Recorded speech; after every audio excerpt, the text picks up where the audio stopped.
मेरी मेरी दादी माँ जिंदगी और मौत के जंग से लड़ रही है। आप और विलंब ना करिए मालिक, कुछ पैसे दे दीजिए। अरे अरे अरे चला जा यहाँ से, मेरे पास इन सब कामों के लिए कोई पैसा वगैरह नहीं है। तू क्या मुझे मूर्ख समझता है क्या रे? मैं तुझे एक फूटी कौड़ी नहीं दूंगा, चल निकल यहाँ से।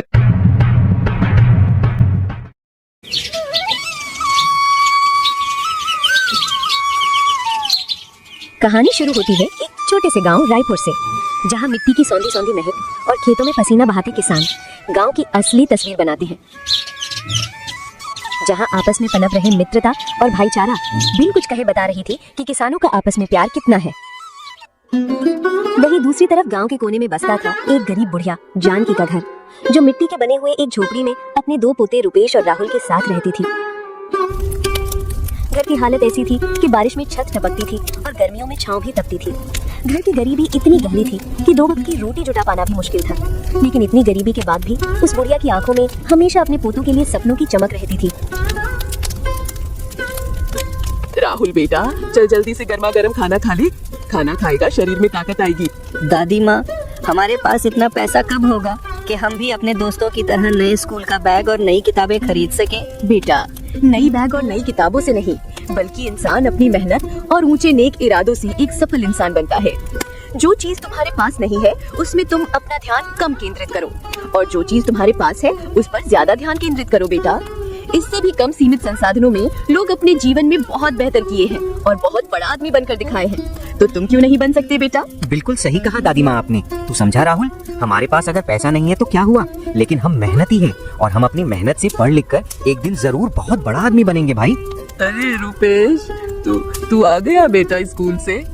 बेटा, सारी लकड़ियाँ खत्म हो गई हैं। कल खाना बनाने के लिए लकड़ियाँ नहीं है बेटा। ठीक है दादी माँ, मैं पहले जंगल जाके कुछ लकड़ियाँ ले आता हूँ, उसके बाद मैं और राहुल अपना होमवर्क भी कर लेंगे। भैया आपको पता है, आज स्कूल में लड़कों ने मुझे बहुत चढ़ाया। बोले रहे थे झोपड़ी वाला मत छूना इसको, इसके कपड़े फटे पुराने गंदे हैं, ये झोपड़ी में रहता है, ये गरीब है। ऐसा बोल कर मेरा मजाक उड़ा रहे थे भैया। अरे डर मत मेरे भाई राहुल, एक दिन हमारी भी इज्जत होगी। एक दिन अपना भी आएगा भाई, जब तुझे देखकर सभी लोग सलाम करेंगे। इतना बोलकर रुपेश हाथों में कुल्हाड़ी लिए लकड़ी लाने जंगल के रास्ते निकल गया और जंगल के रास्ते अकेले जाने लगे। रुपेश का जीवन इतना आसान नहीं था। हर दिन जैसे उसके लिए किसी संघर्ष से कम नहीं था। स्कूल जाना, छोटे भाई का ध्यान रखना, दादी माँ के साथ खेत में मदद करना और खाली समय में दूसरों के घरों में जाकर काम करना, ताकि घर में 2 वक्त का रोटी बन सके। वहीं दूसरी तरफ दादी माँ रुपेश की राह देखते देखते घर के बाहर बैठी ही थी कि थोड़ी देर बाद रुपेश लकड़ी काटकर घर पहुंचा। दादी माँ, ये रही बहुत सारी लकड़ियाँ, अब आप आराम से कुछ दिनों तक खाना बना सकते हो। इतनी लकड़ियाँ आराम से सप्ताह भर तो चलेंगी ही। अब मैं अपना होमवर्क कर लेता हूँ। हाँ मेरा बेटा, जा अब पढ़ाई कर ले, तब तक मैं अपना बाकी का काम कर लेती हूँ। रुपेश का सपना बहुत बड़ा था, लेकिन उसके हालात उससे भी बड़े थे।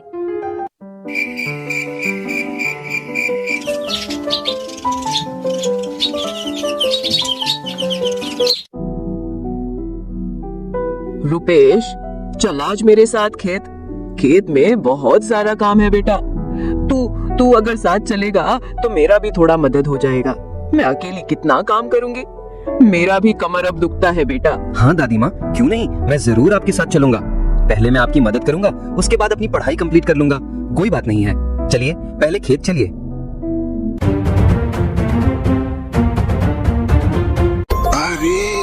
अरे ये तो वही पोते हैं ना जो अपनी दादी के सहारे जीवन जी रहे हैं।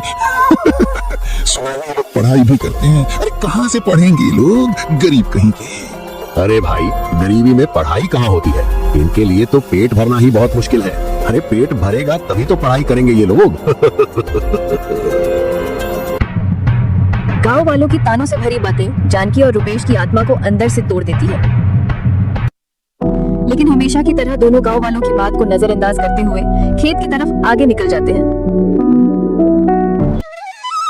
रुपेश दादी साथ चलते चलते खेत तक तो आ पहुंचे थे, लेकिन गरीबी और मजबूरी से भरे हुए ताने भी रुपेश का पीछा करते करते उसके साथ खेत तक आ पहुंचे थे। अरे रुपेश, तू तो बहुत अच्छा तरीके से काम करना सीख गया है। अरे मेरी मान, तो तू भी हमारी तरह मजदूरी कर ले, पढ़ाई से कुछ नहीं होता। भला पढ़ लिख कर इस गांव में आज तक कोई डॉक्टर, कलेक्टर, इंजीनियर बन पाया है क्या? सब मजदूरी ही करते हैं। तू भी मजदूरी बनेगा? नहीं बिरजू काका, मजदूरी रोटी दे सकती है लेकिन इज्जत नहीं, और मुझे रोटी और इज्जत दोनों चाहिए। देखना, एक दिन मैं जरूर पढ़ लिख कर एक अच्छा नेक डॉक्टर बनूंगा और गरीबों का इलाज मुफ्त में करूंगा। गरीबों के लिए कोई डॉक्टर नहीं होता, ये बात को मैं एक दिन जरूर गलत साबित करके दिखाऊंगा काका, आप देख लेना। रुपेश की इतनी आत्मविश्वास से भरी हुई मुंह तोड़ जवाब को सुनते ही बिरजू के चेहरे का रंग ही बदल गया था। भैया देखो ना ये डुग्गू कैसे मेरे साथ खेल रहा है। ये कितना प्यारा और वफादार है ना भैया। हाँ भाई राहुल, डुग्गू हमारा सबसे अच्छा दोस्त है। हमारी तरह हमारे साथ ये भी कई रातें भूखा रहकर सो जाता है, लेकिन फिर भी हमें कभी अकेला छोड़कर नहीं जाता भाई।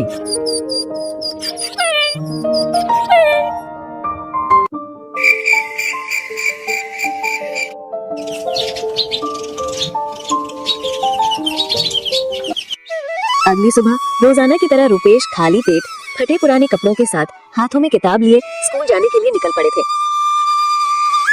गरीबी और मजबूरी के ऊपर दोस्तों के बीच रुपेश का मजाक बनना जैसे रोजाना का काम हो गया था, और हमेशा की तरह आज भी रुपेश को देखते ही उसके दोस्त बोलने लगे,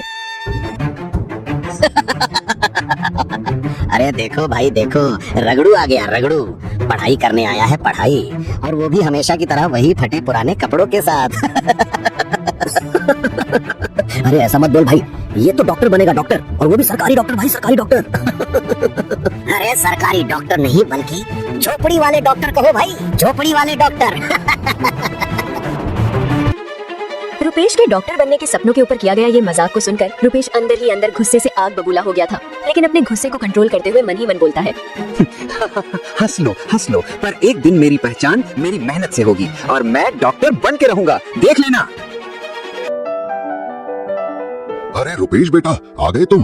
बच्चों, रुपेश क्लास का सबसे होशियार बच्चा है। ये गरीबी में भी ज्ञान की रोशनी जला रहा है। अपने बुरे से बुरे हालातों में भी रहकर अपनी दादी माँ, छोटे भाई और खेती किसानी को संभालते हुए पढ़ाई में भी बहुत मेहनत करता है। देखना, एक दिन ये लड़का बहुत नाम रोशन करेगा।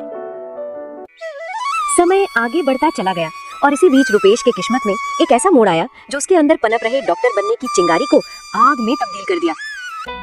और एक दिन गांव में सरकारी स्वास्थ्य कैंप लगा, जहां बहुत सारे डॉक्टरों की स्वास्थ्य टीम गांव पहुंची। डॉक्टरों की टीम ने एक एक करके गांव वालों का इलाज करना चालू कर दिया था। सालों बाद गांव में आई स्वास्थ्य टीम गांव के लोगों के लिए किसी वरदान से कम नहीं था।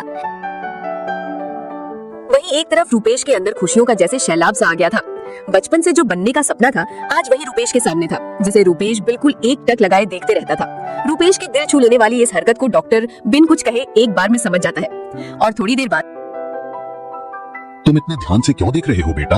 क्या तुम्हें भी कुछ परेशानी है? क्या तुम्हें भी इलाज करवाना है?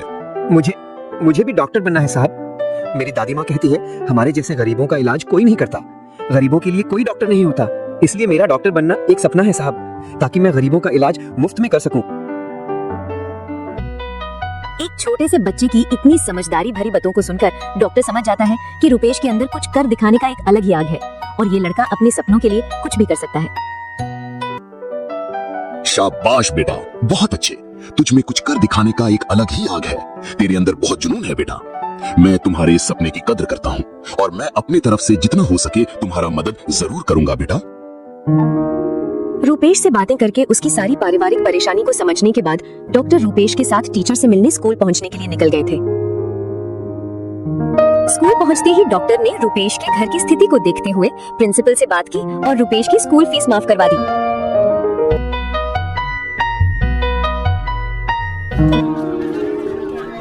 बच्चों, इस बार गांव के स्कूल में सबसे ज्यादा अंक लाकर प्रथम स्थान हासिल करने वाला छात्र रुपेश है। चलो सभी रुपेश के लिए ताली बजाओ। रुपेश बेटा, मुझे तुझ पर बहुत गर्व है। तुमने अपने बुरे हालातों और सीमित संसाधनों में रहकर भी इतनी अच्छी पढ़ाई करके आज पूरे स्कूल में प्रथम स्थान प्राप्त किया है। धन्यवाद मास्टर जी, मैं जरूर आपके विश्वासों में एक दिन खरा उतरूंगा। रुपेश का पूरे क्लास में प्रथम स्थान हासिल करने से कुछ बच्चे तो खुश थे, लेकिन कुछ बच्चे जलन से लाल हो चुके थे। एक गरीब झोपड़ी वाले बच्चे का आगे निकलना जैसे किसी को सहन नहीं हो रहा था। रुपेश का स्कूल में प्रथम आने की बात गांव में बिल्कुल एक धुएं की तरह फैलने लगी थी और हमेशा की तरह एक बार फिर से रुपेश के लिए ताने तैयार होने लगी थी। और थोड़ी ही देर बाद अरे सुने तुम लोग, वो कल का गरीब झोपड़ी वाला छोरा जो डॉक्टर बनूंगा चिल्लाते रहता था, वो आज अच्छे अंक से प्रथम स्थान हासिल किया है। लगता है अब तो डॉक्टर बन ही जाएगा। लेकिन भाई, अपने कक्षा में प्रथम आने मात्र से थोड़ी ही कुछ होगा। ये लोग तो पेट पालने के लिए मजदूरी करते हैं। अरे क्या खाक डॉक्टर बनेगा। सालों के बाद रूपेश के घर में खुशियां आई हुई थी, लेकिन ये खुशियां ज्यादा देर तक रहने वाली नहीं थी। दादी माँ का अचानक तबीयत बिगड़ने की वजह से पूरे घर में आई खुशी पल भर में दुख में बदल चुकी थी। रूपेश बेटा, अब मैं शायद इस दुनिया से जाने वाली हूँ। मेरी उम्र अब जाने के हो गई है बेटा। मेरा तबीयत बहुत खराब है। ऐसा लग रहा है जैसे मेरा अंतिम समय आ गया है। आप ऐसा क्यों बोल रहे हो दादी माँ? मैं हूँ ना, मैं आपका इलाज कराऊंगा। आपको कुछ नहीं होगा, आप बहुत जल्द ठीक हो जाएंगे। लेकिन भैया, दादी माँ के इलाज के लिए तो पैसा चाहिए ना। बिना पैसों के हम इलाज कैसे कराएंगे? तू परेशान मत हो मेरे भाई। मैं जल्दी से गांव के सेठ जी और अमीरों के पास जाकर मदद मांगूंगा।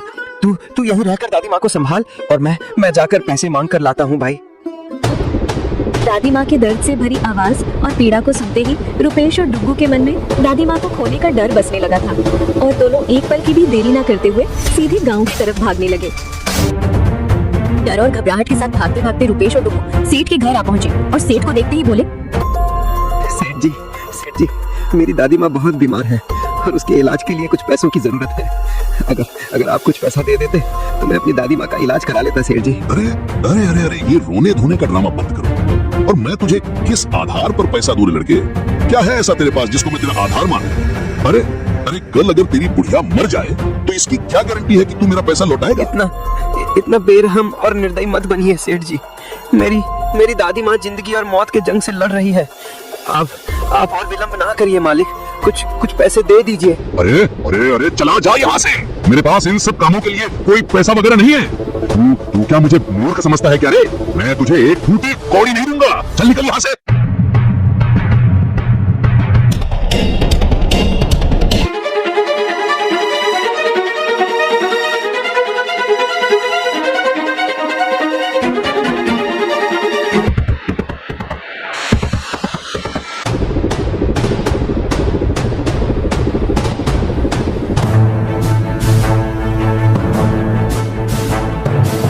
गरीबी और मजबूरी इंसान से क्या नहीं कराता। कहते हैं ना कि जब वक्त खराब हो तो गधे को भी बाप बनाना पड़ता है। रुपेश और डुग्गू ने दादी माँ की जान बचाने की मदद के लिए हर दरवाजा को खटखटाया, लेकिन किसी भी दरवाजे से मदद नहीं आई। 1 सेठ, 2 सेठ, 3 सेठ और अंत में रुपेश ने अपनी गरीबी और मजबूरी के चलते 4था सेठ का भी दरवाजा खटखटाया, लेकिन यहाँ से भी रुपेश और डुग्गू को निराशा ही हाथ लगी। भैया, आप अकेले आए हो?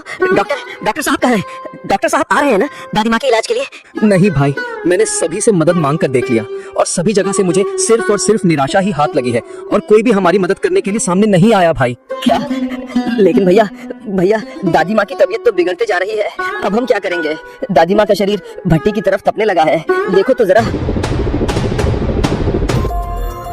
रुपेश, राहुल बेटा, शायद मैं अब नहीं बच पाऊंगी बेटा। भगवान मुझे बुला रहा है, लेकिन एक चीज याद रखना बेटा, गरीबी से कभी मत हारना। पढ़ाई ही तुम्हारा हथियार है। जीवन में सुख और दुख तो आते रहेंगे। मेरी कही हुई एक बात हमेशा तू याद रखना कि मुसीबत इंसान को कमजोर करने नहीं बल्कि मजबूत बनाने आती है, कुछ सिखा कर जाती है बेटा। तुम मुझसे वादा करो बेटा कि तुम पढ़ लिख कर एक बहुत अच्छे डॉक्टर बनकर गरीबों का इलाज करोगे। दादी माँ, आप चिंता मत करो दादी माँ।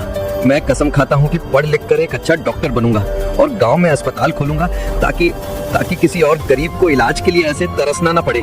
आप जल्द ही ठीक हो जाओगे दादी माँ। शाबाश बेटा, शाबाश।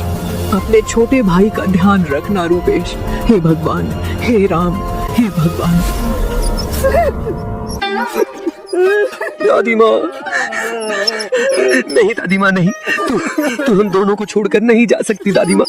उठो ना दादी माँ, उठो ना। हम किसके सहारे जिएंगे दादी माँ? हमारा यहाँ अपना कौन है दादी माँ? माँ बाप तो पहले से ही हमें छोड़कर चले गए। एक तू ही सहारा थी, अब तू भी चली गई। हम कैसे जिएंगे दादी माँ? उठो ना दादी माँ, उठो ना दादी माँ।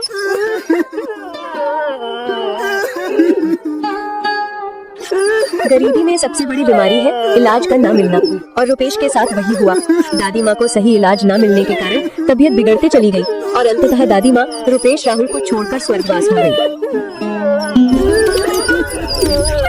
दादी माँ, अरे वो दादी माँ लौट आना, नहीं है हमारा तेरे बिना कोई भी। अम्मा, अरे वो अम्मा उठो ना, देख मैं डॉक्टर बन गया दादी माँ, अब मैं तेरा इलाज करूंगा। अब तो उठ जा दादी माँ। अरे वो दादी माँ, दादी माँ।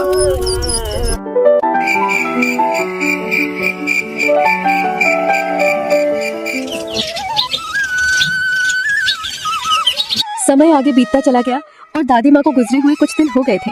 दादी माँ के जाने के बाद अब तो महिलाएं भी ताने मारने से पीछा नहीं हट रहे थे। अरे शांति बहन, देखा तुमने कपट करने का नतीजा? बुढ़िया का पाप अब बच्चों को सहना पड़ रहा है। भगवान सब देखता है बहन, नहीं तो इतने छोटे बच्चों को ऐसे अनाथ बनाकर भगवान बुढ़िया को अपने पास नहीं बुलाता। अब ये बच्चे न जाने किसके सहारे जिएंगे। हाँ उर्मिला बहन, सही कहा तुमने। अरे ये तो भीख मांग कर ही अपना पेट भरेंगे, पढ़ाई लिखाई इनकी बस की बात नहीं है।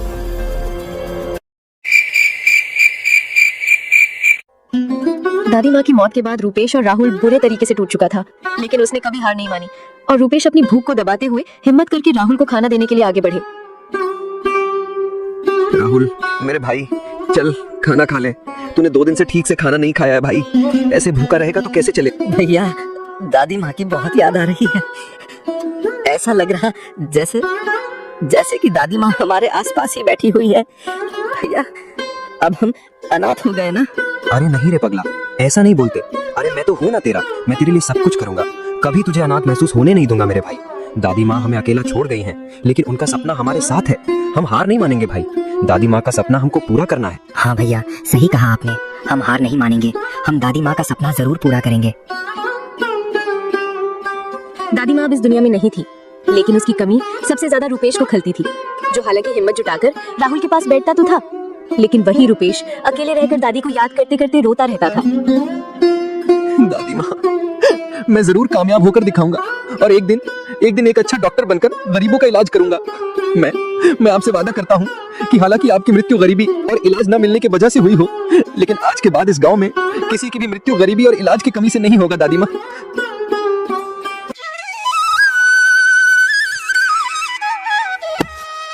समय आगे बढ़ते चला गया। रुपेश और राहुल गरीबी, मजबूरी और अपने पापी पेट के चलते गांव में छोटे छोटे काम करने लगे ताकि 2 वक्त की रोटी मिल सके।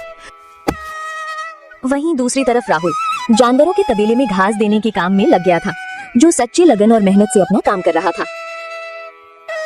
रुपेश के जीवन में बहुत उतार चढ़ाव आए, लेकिन उन्होंने कभी भी अपने सपनों के साथ समझौता नहीं किया और दादी की कही हुई बात को याद करते हुए काम के साथ साथ पेड़ के नीचे बैठकर अपना पढ़ाई भी जारी रखा। राहुल मेरे भाई, अब मेरा यहाँ तक का पढ़ाई तो पूरा हो गया है। अब मुझे आगे की पढ़ाई के लिए शहर जाना होगा, वही पढ़ाई करके मैं डॉक्टर बन पाऊंगा भाई। लेकिन भैया हमारे पास इतने पैसे कहाँ हैं जो आप शहर जाकर पढ़ पाओगे? हमारा तो यहीं का पढ़ाई बड़ी मुश्किल से हो रहा है। तू इसकी चिंता मत कर मेरे भाई, मैंने प्रिंसिपल सर से बात किया है, वो मुझे कुछ स्कॉलरशिप की बातें मुझे बताए हैं। स्कॉलरशिप मिलते जाएगा तो पैसों का बंदोबस्त भी हो ही जाएगा भाई। समय आगे बढ़ता चला गया और रुपेश दादी माँ की कही हुई बातें और अपने अंदर पनप रहे डॉक्टर बनने के सपने की जिद को पूरा करने स्कॉलरशिप लेकर शहर के मेडिकल कॉलेज में एडमिशन ले लिया था। शहर जाने के बाद रुपेश की हालात और भी खराब होते जा रही थी। गरीबी, मजबूरी और पैसों के अभाव के चलते रुपेश को कई दिन भूखा सोना पड़ता था।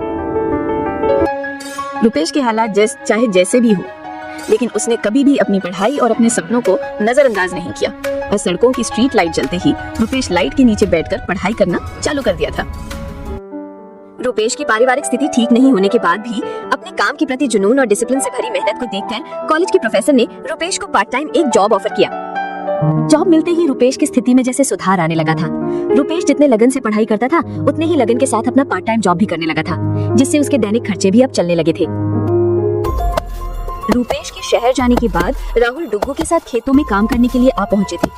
हमेशा की तरह राहुल अपनी सच्ची लगन से खेतों में काम कर ही रहा था कि तभी अचानक अरे वो डॉक्टर भैया, कहाँ है आपकी दवाई और इंजेक्शन? जरा मुझे भी दवाई और इंजेक्शन दे दो भाई, मेरा तबीयत खराब है। कैसे भैया, दोगे ना हमें भी दवाई? हैं? अरे हाँ भाई हाँ, इसका बड़ा भाई तो डॉक्टर बनने गया है, डॉक्टर बनने। और ये छोटा भाई मजदूरी कर रहा है, वो भी अकेले गांव में। अब आएगा तो डॉक्टर बनकर ही। कैसे?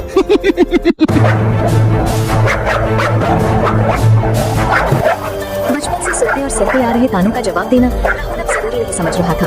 लेकिन डुग्गू को जैसे ही ताने बर्दाश्त नहीं हो रहा था और गांव वालों के ताने आते ही डुग्गू ने पलटकर तानों का जवाब दिया, जिसे सुनकर गांव वालों की बोलती बंद हो गई थी।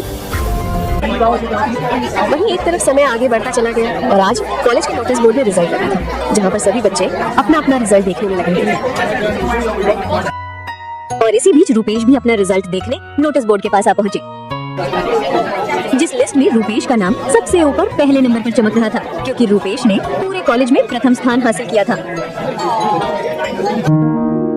वाह रुपेश भाई वाह, तुमने तो कमाल ही कर दिया भाई, पूरे कॉलेज में प्रथम स्थान हासिल कर लिया। तुम्हें बहुत बहुत बधाई हो रुपेश भाई, बहुत बहुत बधाई हो। हमने तुम्हें बुरे हालातों में मेहनत करते, संघर्ष करते हुए देखा है भाई। तुम सच में इस कामयाबी के हकदार हो भाई।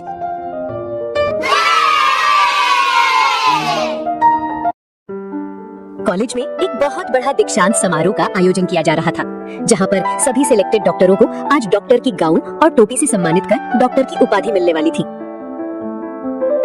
दोस्तों, आज के इस दीक्षांत समारोह में सबसे होनहार और कठिन संघर्षों के बीच मेहनत करके पूरे कॉलेज में जिन्होंने प्रथम स्थान हासिल किया है, उसका नाम रुपेश है। मैं रुपेश से आग्रह करता हूं कि वो मंच में आकर आज डॉक्टर की उपाधि हासिल करें।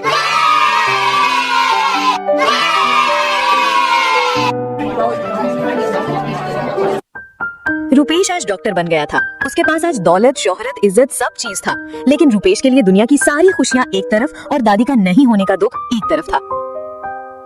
दादी, आज मैंने आपका सपना पूरा कर दिया। देख मैं डॉक्टर बन गया।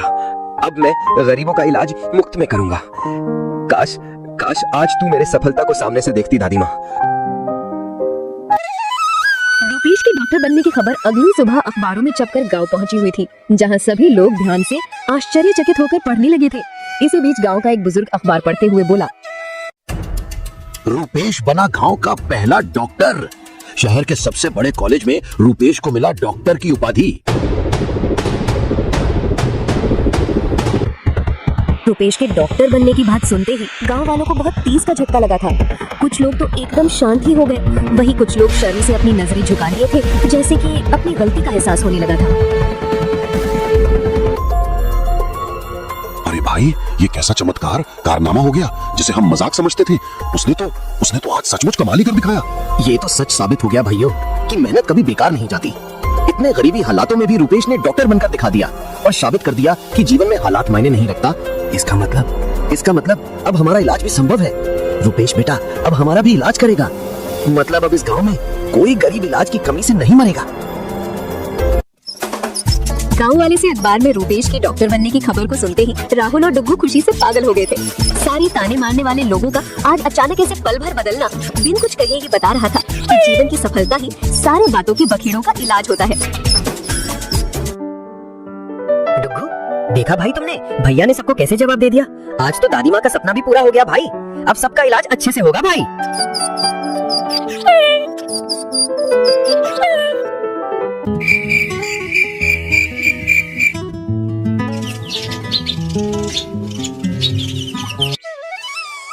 आखिरकार वो खूबसूरत सा लम्हा आ ही गया था जब रुपेश डॉक्टर बनकर गांव लौटा।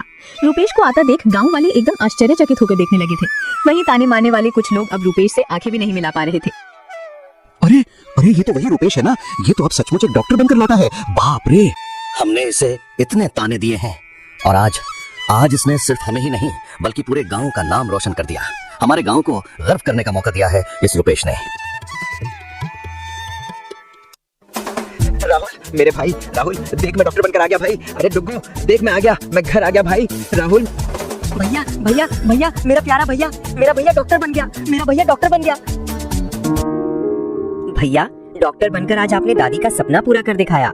दादी माँ आज जहाँ भी होगी वो बहुत खुश होगी भैया। हाँ भाई राहुल, अब गांव में कोई भी गरीब इलाज की कमी से नहीं मरेगा। हम जल्द ही गांव में एक हॉस्पिटल खोलेंगे जहां सबका इलाज फ्री में होगा भाई।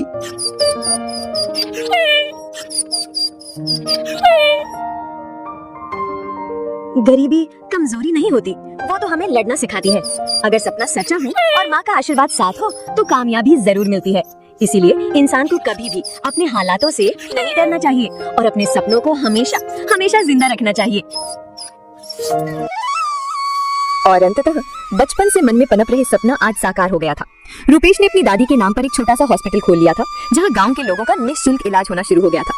कहते हैं जब कोई इंसान अपनी सफलता का उपयोग समाज की भलाई में करता है तभी उसका जीवन सार्थक होता है, और रुपेश ने वो काम कर दिखाया था। बेटा तो रुपेश है ना, जानकी बहन का बेटा, जो छोटा सा था और जानकी के साथ खेत जाया करता था। हाँ माँ, अब मैं गरीबों का डॉक्टर हूँ। दादी माँ का सपना आज मैंने पूरा कर दिखाया। अब हमारे गांव में कोई भी गरीब सही इलाज की कमी से अपनी जान नहीं गंवाएगा। सबको सही इलाज मिलेगा माँ। दादी माँ, आपने कहा था ना कि पढ़ाई हमारा हथियार है। देख, आज मैंने वही हथियार गांव की सेवा में लगा दिया है। सारे गांव वालों का अब निःशुल्क इलाज हो रहा है। तेरा सपना आज पूरा हो गया दादी माँ। दादी माँ, अब लोग हमें ताने नहीं देते बल्कि आपका और भैया का नाम लेते हैं। भैया के डॉक्टर बनते ही सबकी जुबान अब बंद हो गई है और सभी आपके इस सपने का सम्मान कर रहे हैं। दादी माँ, सपने कभी छोटे बड़े नहीं होते, बस उन्हें पूरा करने का जज्बा बड़ा होना चाहिए। बुढ़िया का समझदार बेटा रुपेश आज पूरे गांव के लिए एक मिसाल बन गया था। चारों तरफ आज सबकी जुबान पर रुपेश का नाम ही चल रहा था। रुपेश बेटा, हमें माफ कर दो। हमने तुम्हें कमजोर और गरीब समझकर बहुत ताने दिए हैं और आज तुम ही हमारा मसीहा बनकर सामने आए हो। बेटा, हमें माफ करो। हाँ रुपेश बेटा, तूने तो आज हमारी आंखें ही खोल दी। अब कोई भी गरीब इलाज की कमी से नहीं मरेगा। तेरा जितना तारीफ करे उतना कम है बेटा। तेरा बहुत बहुत धन्यवाद रुपेश। गलती इंसान से ही होती है चाचा, लेकिन मुझे खुशी है कि देर से ही सही, लेकिन आप लोगों की सोच में परिवर्तन तो आया। ये बहुत बड़ी बात है। देखा गांव वालों, रुपेश बेटा का बड़प्पन, जो आप लोगों की इतनी बड़ी गलती को पल भर में माफ कर दिया। शाबाश बेटा शाबाश। मैंने तो शुरू से ही कहा था कि रुपेश एक दिन बहुत बड़ा कुछ करेगा और आज इसने कर दिखाया। ये सब आपके आशीर्वाद का ही परिणाम है मास्टर जी। आपने मेरे गरीबी स्थिति में जो मेरा साथ दिया है उसको मैं मरते दम तक नहीं भूलूंगा। आपका बहुत बहुत धन्यवाद मास्टर जी। अक्सर ताने देने वाले लोग ये भूल जाते हैं कि किसी की मजबूरी पर हंसने से बेहतर होता है उसके सपने को सहारा देना। रुपेश ने डॉक्टर बनकर न सिर्फ दादी का सपना पूरा किया बल्कि गांव को भी ये सिखा दिया कि असली अमीरी पैसे में नहीं बल्कि समाज की सेवा करने में है। कहानी हमें सिखाती है कि गरीबी इंसान को झुका सकती है, पर अगर हिम्मत और शिक्षा साथ हो तो वही इंसान समाज को रोशनी दिखा सकता है। दोस्तों, एक गरीब मजबूर लेकिन बुढ़िया की समझदार बेटा की ये कहानी आपको कैसी लगी? आपका पसंद कमेंट में जरूर बताइएगा।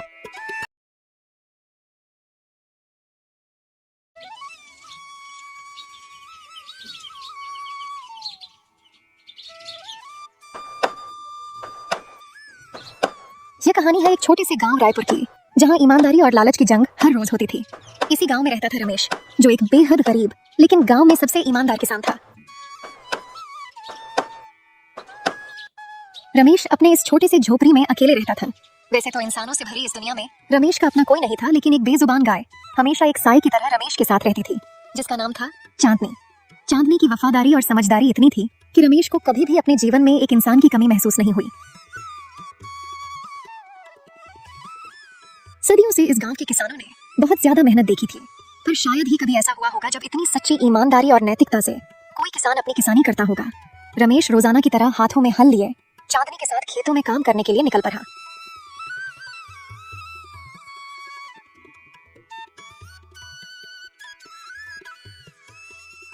रमेश रोजाना की तरह अपने खेतों में निस्वार्थ भाव से खून पसीने एक करके मेहनत करना चालू कर देता है।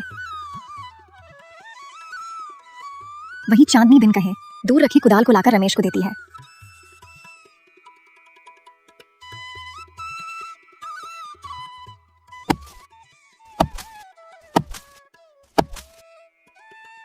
हे धरती माँ, तेरी गोद में ही मेरा सब कुछ है। चाहे कितना भी दुख हो, तेरा साथ कभी ना छोड़ूंगा माँ। हे धरती, आज फिर तुझे अपने खून पसीने मेहनत से सींचूंगा। भले ही मैं भूखा रहूं, पर तेरे साथ कभी बेईमानी नहीं करूंगा माँ। रमेश की बात सुनते ही चांदनी हल्की आवाज में रंभाने लगी, जैसे कि उसे भरोसा दिला रही हो। चांदनी, तू ही तो मेरी ताकत है रे। अगर तू ना होती तो मैं अकेला ये सब कैसे संभाल पाता। किसानों की मेहनत से भरे इस गांव में एक जमींदार रहता था जिसका नाम था गिरवर सेठ। गिरवर सेठ बहुत चालक, चतुर और अपने काम को लेकर बहुत मतलबी इंसान था। सेठ जी को गांव के हर आदमी की कमजोरी के बारे में बहुत अच्छे तरीके से पता था, इसीलिए वह उस कमजोरी को अपना हथियार बनाकर गांव के किसानों से अपना काम निकलवाता था।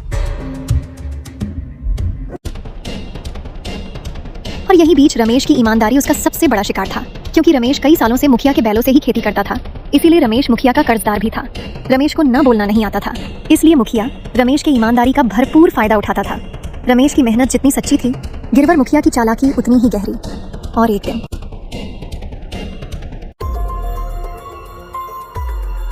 अरे सुन लो रे सभी, इस बार की जो फसल है वो सब मेरे देख रेख में होगी और इस बार मेरे खेत में रमेश हल चलाएगा। रमेश अपनी मेहनत से मेरा खेत सींचेगा। ये जो 3 बीघा जमीन मेरे घर के पीछे है, वहाँ कल से जुताई शुरू होनी चाहिए और ये काम करने की जिम्मेदारी मैं रमेश को देता हूँ। सेठ जी की जुबान से रमेश का नाम सुनते ही सभी आश्चर्यचकित हो जाते हैं, क्योंकि हर बार सेठ जी रमेश को 10 मजदूरों की काम अकेले कराता था और मजदूरी एक मजदूर की भी नहीं देता था। लेकिन किसी में भी इतनी हिम्मत कहाँ कि सेठ जी की बातों को काट सके। लेकिन रमेश ने हिम्मत जुटा करके अपनी बात सामने रखी। लेकिन मुखिया जी, मेरा खेत भी तो हल चलाए बिना खाली पड़ा है। मेरा खुद का खेत भी जोतना है और मेरी चांदनी भी बीमार है। अगर आप मुझे कुछ दिनों की मोहलत दे देते तो मैं अपने खेत का सारा काम खत्म करके आपके खेत में काम शुरू कर लेता। सेठ जी, अरे चुप गरीब कहीं का, कितनी बहानेबाजी करता है रे तू। तुझे 2 मुट्ठी अनाज दे रहा हूँ, वही बहुत है। तू मेरी जमीन पर काम करेगा और वो भी कल से। तेरी जैसी मजदूरी करने वाले की औकात ही क्या है? पूरा गोलू का बैल ही तो है तू। तेरे जैसे गरीब को मैं इतना काम दे दिया, वही बहुत बड़ी बात है, वरना तेरी औकात ही क्या है गरीब कहीं का। कल आ जाना हल लेकर सुबह से। जैसी आपकी आज्ञा सेठ जी। आप कह रहे हो तो बिल्कुल सही बात होगी। ठीक है, मैं कल सुबह से आपके खेतों में काम चालू कर दूंगा। अरे आज्ञा तो माननी ही होगी ना तुझे। मेरे जितना अक्ल कहाँ है तुझमें। और सुन, काम पूरा होने से पहले तुझे कहीं और हल लगाने की इजाजत नहीं है। जब तक मेरा काम नहीं हो जाता, तब तक तेरे मेहनत खून पसीना का एक एक बूंद मेरे खेत को सींचते रहना चाहिए।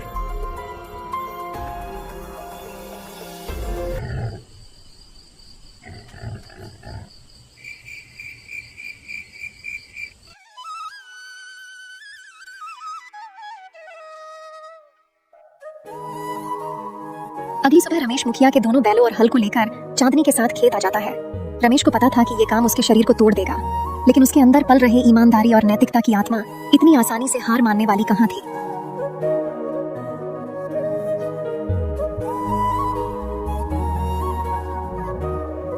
और चांदनी भी मानो उसकी तकलीफ में बराबर की साझेदार बन गई थी, जो रमेश को काम करते देख बिन कहे अपने सर में हल लेकर रमेश के पास आती है।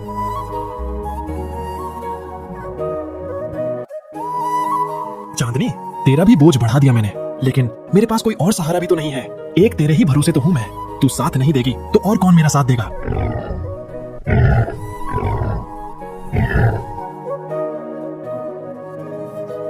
थोड़ी देर बाद रमेश वही मेहनत और लगन से खेत जोतना चालू किया, लेकिन सेठ गिरवर के खेत की मिट्टी बिल्कुल उसके स्वभाव के जैसे ही इतनी कड़क और सूखी थी कि हल भी मुश्किल से चल पा रहा था। और थोड़ी देर बाद, हे भगवान, ये कितनी सख्त कड़क जमीन है, इस पर तो हल भी नहीं चल पा रहा है। लेकिन मैं हारूंगा नहीं।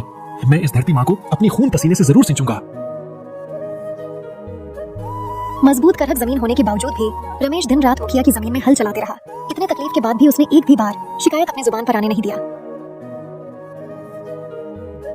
शाम होते ही रमेश हाथों में हल लिए चांदनी के साथ घर की ओर आने लगते हैं।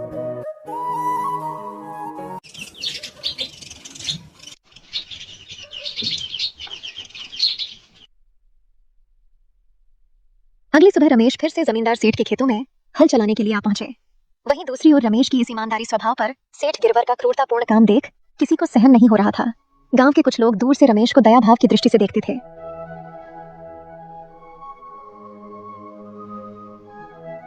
गांव के लोग जानते थे कि मुखिया रमेश के साथ अन्याय कर रहा है। सबको पता था कि ये मजदूरी नहीं, शोषण था, पर किसी में इतना साहस नहीं था कि मुखिया से सवाल कर सके। किसानों में मुखिया का इतना डर था कि उससे बात करना तो दूर, कोई नजर मिलाने तक की भी हिम्मत नहीं जुटा पाता था। और रमेश को तो उसकी ईमानदारी ने जुबान खोलने से रोक रखा था।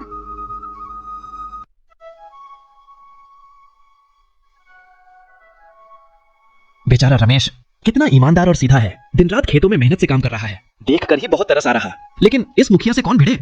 लेकिन भाई, हम अगर ऐसे ही चुप रहेंगे तो ये अन्याय तो और बढ़ता जाएगा। सेठ जी आज रमेश पर अन्याय कर रहे, ऐसे ही चलता रहा तो कल हम पर भी यही अन्याय होगा।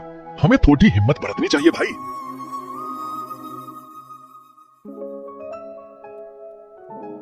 समय आगे बीतते गया और रमेश ईमानदारी से बिन कुछ कहे सारे अन्याय को सहता हुआ सेठ के काम को करते चला गया।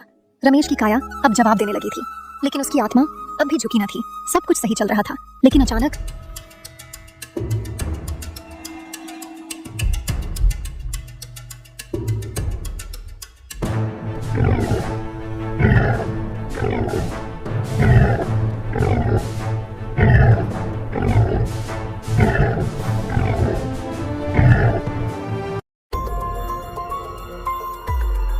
दिन रात काम करके रमेश थक हार कर नीचे गिर जाता है।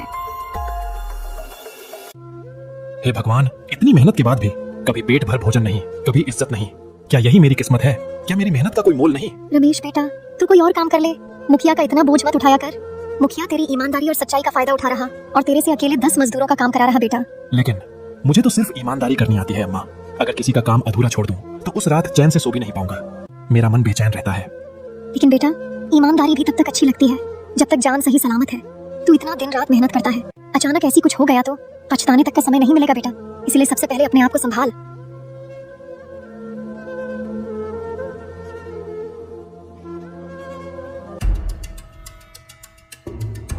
गिरवर सेठ बहुत अच्छे तरीके से जानता था कि रमेश की मजबूरी ही उसका सबसे बड़ा ताकत है।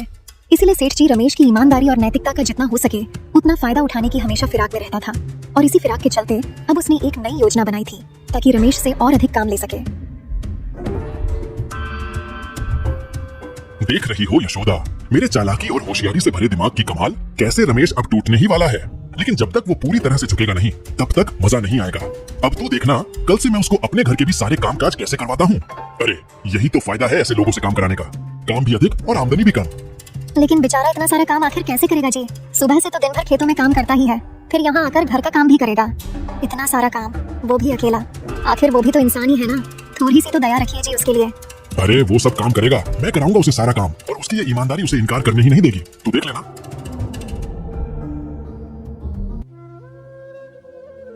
वहीं दूसरी तरफ रमेश दिन भर का काम करके शाम होते ही थका हारा चांदनी के साथ घर की तरफ आने लगता है।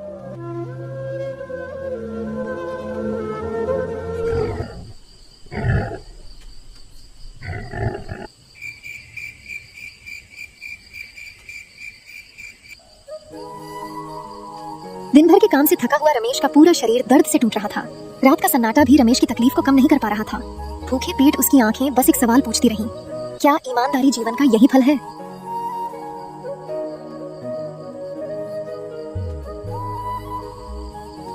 जितना परेशान रमेश था उतना ही परेशान चांदनी भी थी। रमेश की तकलीफ को देखकर चांदनी को एक पल का आराम नहीं था। वो बार बार रमेश के इर्द गिर्द घूमते रहती थी।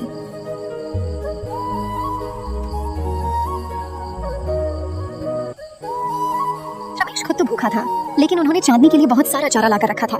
लेकिन रमेश की तकलीफ को देखते हुए चांदनी ने भी 2 दिन से खाना नहीं खाया था। ऐसा लग रहा था मानो अपनी निस्वार्थ वफादारी से इंसानियत को आईना दिखा रही हो। चांदनी, तू क्यों भूखी है? इसमें तेरी कोई गलती नहीं। उधर देख, मैं तेरे लिए कितना सारा चारा लेकर आया हूँ, जा खा। तू क्यों 2 दिन से खाना नहीं खाई है?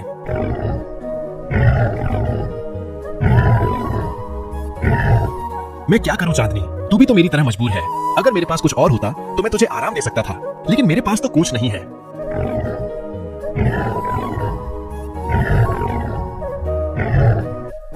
लेकिन सबसे अच्छी बात यह है कि देख, तू आज भी मेरी साथी है। तेरे बिना मैं कब का हार गया होता। तू है तो मुझे कभी अकेलापन महसूस नहीं होता। तू मेरे दुख को सुनती है, समझती है, उसी से मेरे सारे दिन भर की थकावट छू मंत्र हो जाती है चांदनी।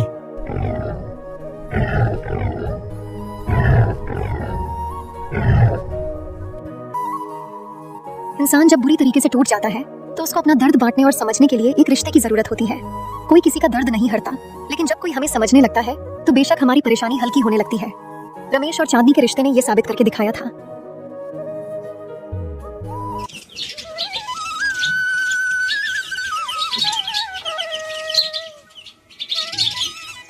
अगली सुबह रमेश हाथों में हल लिए चांदनी के साथ फिर से सेठ की गुलामी करने उसके खेतों में पहुंचे। रमेश खेत में पहुंचकर हल चलाने ही वाला था कि तभी सेठ गिरवर का नौकर भागते हुए रमेश के पास आया।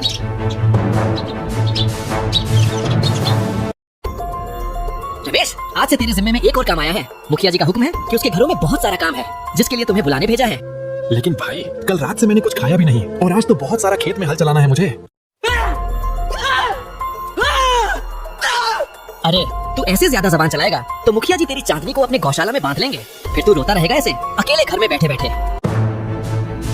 चांदनी को बांध लेने की बात सुनते ही रमेश डर से कांप जाता है और रमेश धीरे धीरे एक बार फिर अपनी मजबूरी के चलते काम के लिए राजी हो जाता है।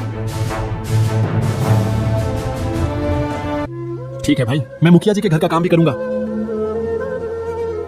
हर सुबह जैसे रमेश की उम्मीद पर एक और बोझ रख देती थी, और ये बोझ अब सिर्फ मजदूरी का नहीं, अपमान का भी था। चांदनी को भी जैसे सब समझ आता था, पर उसकी बेबसी भी रमेश जैसी ही थी, बस खामोश रहना।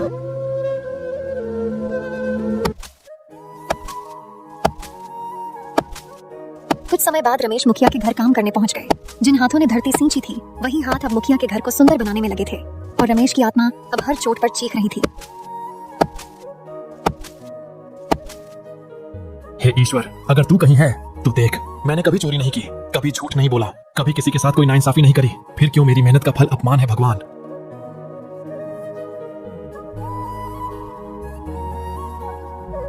चांदनी, अगर मैं नहीं रहा तो तुझे कौन देखेगा? तेरी इस खामोशी भरी तकलीफ को कौन समझेगा?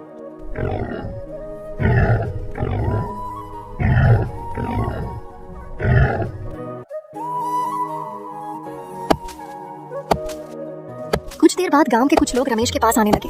हर गांव में कुछ लोग ऐसे होते हैं जो दूर रहकर भी किसी का दर्द चुपचाप समझते रहते हैं, भले ही वे ज्यादा कुछ कर न सके। रमेश बेटा, हम जानते हैं तुझे बहुत सारा काम मिला है और तू अकेला कितना काम करेगा। कुछ काम हम भी संभाल लेंगे। हाँ भाई रमेश, भले ही हम मुखिया से बहुत डरते हैं, पर तेरा दुख हमसे देखा नहीं जाता भाई। कुछ काम हम भी कर देते हैं, तेरा भी थोड़ा मदद हो जाएगा। रमेश सबकी बात को सुन के भावुक हो जाता है। सभी की बात को सुनकर रमेश को ऐसा लगा जैसे उसका कोई अपना हो। आप लोग तो भगवान हो मेरे लिए, अभी तक मेरा ऐसा मदद किसी ने नहीं किया। आप लोग तो सच में धन्य हैं। चिंता मत करो बेटा, हम सब मिलकर ये काम को पूरा करते हैं।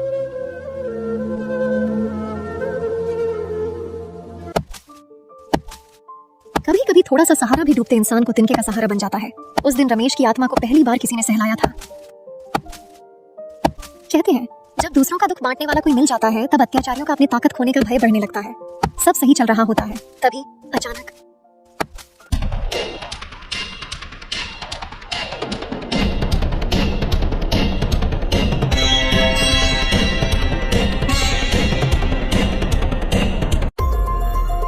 अरे ओ, ये क्या तमाशा है? किसकी इजाजत से तुम लोग मेरे काम में इस गरीब का हाथ बटा रहे हो?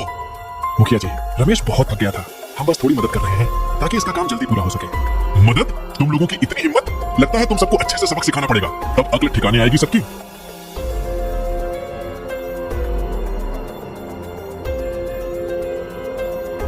मुखिया जी, इनमें इनका कोई दोष नहीं है, ये सब मेरे कहने पर थोड़ा मदद कर रहे हैं। चुप, गरीब कहीं का।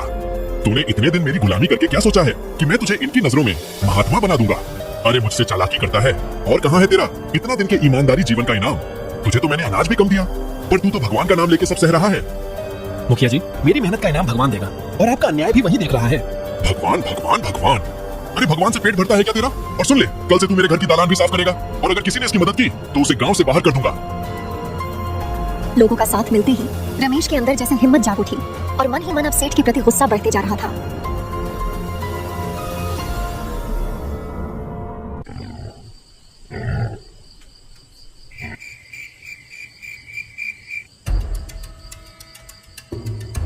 चांदनी, तू ही तो मेरा सच्चा साथी है। मेरे वजह से तुझे भी भूखा रहकर अपमान सहना पड़ रहा है, और अगर मैं ऐसे ही चुप रहा तो तू भी चुप रहेगी, और हमारे साथ ना इंसाफी ऐसे ही बढ़ती जाएगी। अगर मैं सिर उठाऊंगा तो शायद हमारी किस्मत बदल जाए।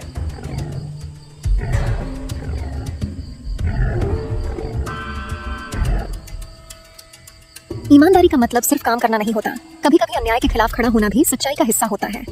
उस रात रमेश ने पहली बार मन ही मन प्रतिज्ञा की, ज्यादा गुलामी भी इज्जत की नीलामी हो जाती है। कल मैं मुखिया को सच सच कह दूंगा कि अब और नहीं, मैं अब और आपकी गुलामी नहीं करूंगा। मेरा भी आत्मसम्मान है, और मैं अपने आत्मसम्मान से समझौता नहीं करूंगा।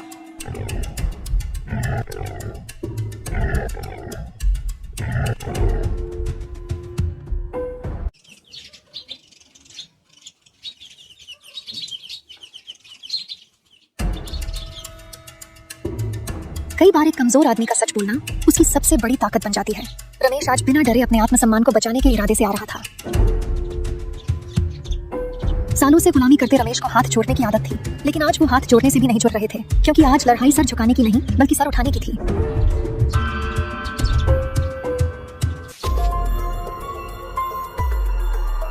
मुखिया जी, मैंने आपके लिए दिन रात एक करके मेहनत की, आपके कामों के लिए मैंने अपनी जान तक दांव पर लगाई, पर अब मैं और आपकी गुलामी नहीं करूंगा। क्या कहा रे तूने? तूने मना किया, जबकि तुझे पता है ना मेरे पास कितनी ताकत है और मैं क्या कर सकता हूँ। हाँ हाँ, मुझे सब पता है, लेकिन अब मैं बिल्कुल नहीं डरूंगा। मैं गरीब हूँ तो क्या हुआ, पर मेरी भी इज्जत है। अपनी मेहनत का अपमान अब मैं नहीं सहूंगा। अच्छा, इतनी हिम्मत तेरी कि अब तू मुझे काम से मना करेगा? सोच ले, तेरी चांदनी मेरे कब्जे में चली जाएगी।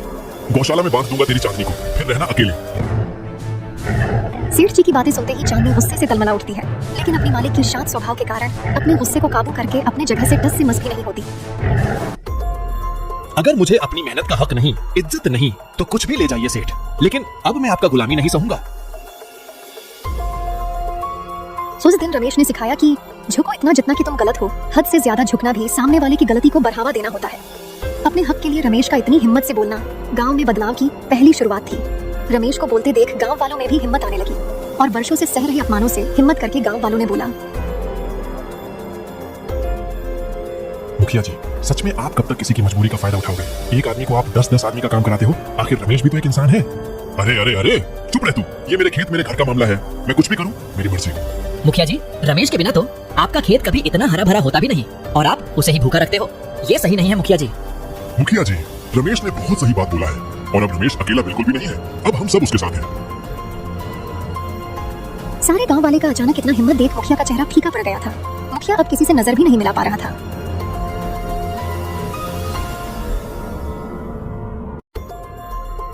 कभी कभी किसी एक की ईमानदारी और साहस पूरे गांव की आत्मा को जगा देती है, और रमेश ने वो साहस करके दिखा दिया था। पलक झपकते पूरा गांव रमेश की तरफ हो गया था। रमेश, हमने तेरा दर्द बहुत दिन तक देखा है भाई, पर तेरे जैसे गरीब किसान की सच्चाई ने आज हमें भी हिम्मत दी। हाँ भाई रमेश, हम सब अब तुझे अकेला कभी नहीं छोड़ेंगे। हम सभी अब तुम्हारे साथ हैं भाई। रमेश, तुम्हारी ईमानदारी को मैं अब और कुचल नहीं सकता। मैंने तेरे साथ बहुत अन्याय किया, मुझे माफी चाहिए। मुखिया जी, मैं कोई दुश्मनी नहीं चाहता, बस इतना चाहता हूँ कि अब कोई गरीब किसान अपमानित ना हो। मैंने कभी बदला नहीं चाहा, बस सम्मान और इंसानियत की उम्मीद की थी। मैं वचन देता हूँ, आज से गांव का कोई मजदूर बिना मजदूरी के नहीं रहेगा। किसी के साथ मैं कोई अन्याय नहीं होगा। सभी को काम के बदले बराबर मजदूरी मिलेगी, और अभी तक मैंने जो भी गलती करी है उसके लिए मुझे माफ करिए।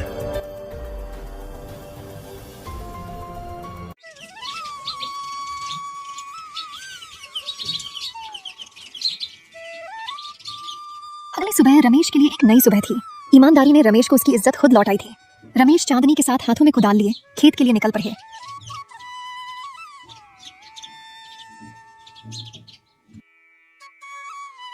चल चांदनी, अब हम अपने खेतों में मेहनत करेंगे, और यह मेहनत अब सिर्फ हमारे लिए है।